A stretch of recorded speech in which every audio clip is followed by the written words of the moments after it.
Hey everybody, my name is Ethan Anderson. I am the owner and director of Foothill Sports Medicine Agua Fria in Peoria, Arizona, and I'm here with you today to share some of my favorite exercises to keep your hips strong and mobile.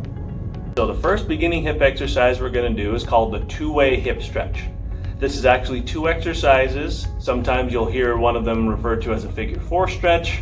Sometimes you'll hear one of them referred to as a piriformis stretch. So we're going to combine the two into the TwoWay Hip Stretch. So you're going to start this one by laying either on your bed, or you can lay on the floor if you're able to get up and down safely. You're going to start lying in what's called the hook lying position, where we're laying here with our knees bent up. We're going to take our left foot, put it up on our right knee, and the first motion we're going to do is push the left knee down and away, so that way we feel a little bit of a stretch through the inside of our hip. We're going to hold this for 30 to 45 seconds, and then we're going to reverse that, and we're going to pull our left knee up toward our right shoulder, so that way we feel a little bit of a stretch here through the outside of our hip. Again, we're going to hold this position for 30 to 45 seconds, depending on how much you need.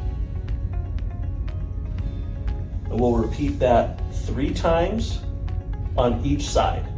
The next beginning hip exercise that we're going to do is a simple hip bridge. We're going to start in the same hook lying position, either lying on your bed or on the floor. We're going to lay down. We're going to activate our core, imagining that we're pulling our belly button toward our spine.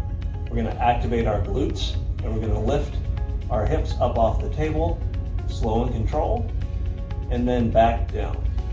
Again, we want to activate our core, squeeze through our glutes, lift our hips up off the table or the floor or your bed, and slowly back down. One thing you want to look for with this exercise is you don't want to lift your hips too high, because if you lift your hips way too high, you can start to get a little bit of impingement in your neck. So just lift as far as you can comfortably. Again, we're going to activate our core, pulling our belly button toward our spine, squeeze through our glutes, lift slow and controlled, hold at the top, and come slowly back down. The next beginning hip exercise that we're going to do is a side lying clamshell. We're going to start almost in the same position, just laying on our side. We want our hips stacked nice and straight up toward the ceiling, our ankles on top of one another, and our knees stacked on top of one another. Again, we're going to activate through our core, and I'm going to rotate my hip up and out, squeezing through the outside of my hip, and then slowly back down. We want to keep our core activated the whole time while we're squeezing and moving our hip up, because if we don't activate our core, the problem that we can get into is rolling our hip backward, and then it's not so much of a hip exercise anymore, it's more of a core exercise because we're rotating as we're coming back down. So the main thing to think about here is keeping our hips stacked up toward the ceiling, knees stacked on one another, ankles stacked on one another, keeping our core tight, and then lifting up and slowly back down. The last beginning hip exercise that we're going to do is called the 4-way hip.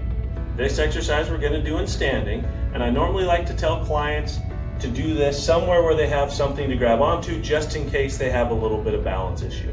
So how we're going to start is balancing on one leg. So I'm going to be standing on my right leg and moving my left leg. So the first motion is straight forward. We're just going to activate our core, keep our belly button pulled toward our spine, and we're going to lift our left leg straight out away from our body. Next motion, same position. We're going to activate our core, and we're going to bring our leg straight out to the side. 5 to 10 times on all of these motions.